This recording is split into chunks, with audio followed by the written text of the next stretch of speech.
Years ago, when I was about 8 months pregnant, I had a chilling experience while doing some Christmas shopping at the local mall. It was late, around 9 p.m., and as I finished up and headed towards my truck, I noticed a man standing in the middle of the road.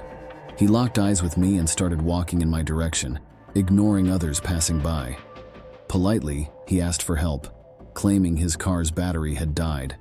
Now, being courteous is second nature to me, but I couldn't shake off the feeling of unease.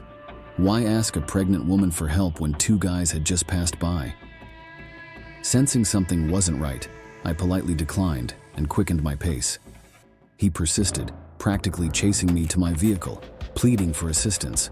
With my keys out, I struggled to unlock my truck in a nervous rush. His urgency escalated, banging on my window and demanding my compliance. That's when fear turned into anger. I firmly refused, shouting for him to back off. In that heart-stopping moment, I made a split-second decision to protect myself and my unborn child. I had a concealed carry license and a .38 special in my console. When he attempted to force my door open, I brandished the firearm, warning him in no uncertain terms to leave me alone. Time seemed frozen as he stood, startled. I was prepared to defend myself if needed, but thankfully, he backed away and fled without a word. I was shaken to the core, realizing the gravity of the situation. It wasn't something I ever wanted to face again, but having that gun provided a sense of security, knowing I could protect myself if pushed to that extreme. Though I hope to never be in such a situation again, I'm grateful for being prepared.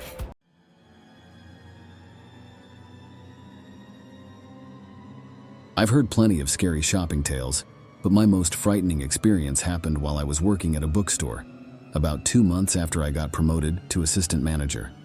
The Christmas rush had us all worn out, wrapping up late in the night, closing up shop, and tallying receipts. One evening, after sending the rest of the team home to rest, I stayed behind to finish up my tasks. There was an unexpected doorbell ring. We didn't have a camera at the front, as security concerns were more about theft inside rather than someone breaking in. It was a guy at the door, hood up and dressed in dark clothes, claiming he left his wallet inside. Suspicious, I offered to look for it, but he demanded access, growing visibly upset when I declined, insisting it was urgent. He threatened to involve the police, even pretending to make a call. I stood my ground, promising to contact him if anything was found. His anger escalated, swearing and shaking the door violently. When he saw me heading toward the customer service desk to call the police, he fled. I assumed that was the end of it, until while leaving work, I discovered someone hiding in the back seat of my car. I sprinted back to the store, locking the door behind me, barely keeping him out. He cursed and threatened violence before I managed to shut him out completely and called the police. They caught him soon after. He seemed troubled, likely under the influence and possibly connected to criminal activity. It felt targeted, like he wanted to harm me specifically, but thankfully, that was the last I saw of him.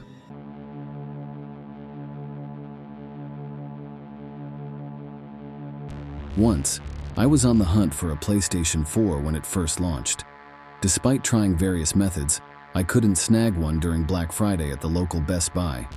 Online options were overpriced on eBay and Amazon, way beyond what I could afford. After days of searching, I stumbled upon a Craigslist listing selling the console at the original price. Skeptical yet hopeful, I contacted the seller, who agreed to deliver it to my place, despite my preference for a public meeting. The exchange was set for 9 a.m., but as hours passed, the seller didn't show. By 2 p.m., my patience wore thin. Emails went unanswered, and by 6 p.m., I felt defeated, assuming the deal fell through. Disappointed, I scoured Craigslist again but found nothing. Just as I was about to call it a day, past midnight, I heard knocking at my door. It was the PS4 seller, too late for comfort.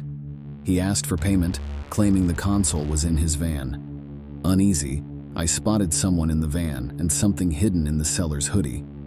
Sensing danger, I pretended to fetch money, shut the door, and called the police.